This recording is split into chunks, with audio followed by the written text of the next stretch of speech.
నమస్తే నమస్తే ఫ్రెండ్స్, దీపారాధన చూస్తున్నారు కదా.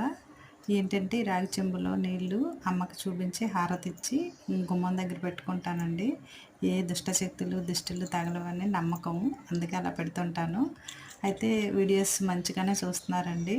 నేను వీడియోస్ చేస్తుండగా 1 ఇయర్ దాటిపోయింది. అయితే ఏంటంటే మీకు చెప్పాలనుకుంటున్నాను, మీరు ఎంత గొప్పవారండి. వీడియోస్ చూస్తారు, లైక్ చేస్తారు, కామెంట్స్ చేస్తారు. చెయ్యాలని ఇది ఉన్నది చూడండి. దానిని ఏమంటారంటే చాలా గొప్ప విషయం అండి అది అలా చేయడం. ఊరికనే నేనైతే చూస్తుంటాను, లైక్ చేస్తుంటాను.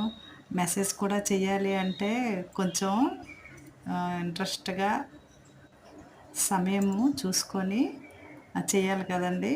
అలాగా కొందరికి వస్తుంటాయండి మెసేజ్‌లు, చాలా ఎక్కువ వస్తుంటాయి. ఆహా! ఎంత దినిగా చూసి మీరు మెసేజ్‌లు చేస్తుంటారని చాలా ఆనందంగా ఉంటుందండి. నాకైతే మెసేజ్‌లు పెద్దగా రావండి. ఏంటో మరి తెలవదు గానీ, ఒక మాట చెప్పనా అండి, నేను వీడియోస్ చూస్తాను, లైక్ చేస్తాను కానీ నేను కూడా మెసేజ్‌లు చేయాలంటే కొద్దిగా టైం తీసుకుంటుంది కదండీ మనకి. అలా చేసిన వాళ్ళందరూ చాలా గొప్పవాళ్ళేనండి. వీడియో చూడడమే ఎక్కువ, చూసి లైక్ చేయడమే ఎక్కువ, ఇంకా మెసేజ్ చేయడం కూడా చాలా చాలా ఎక్కువ. ఏమంటారు ఫ్రెండ్స్? ఈ పూజ ఇలా చేసుకుంటానండి, ఎంతో ఆనందం అనిపిస్తది.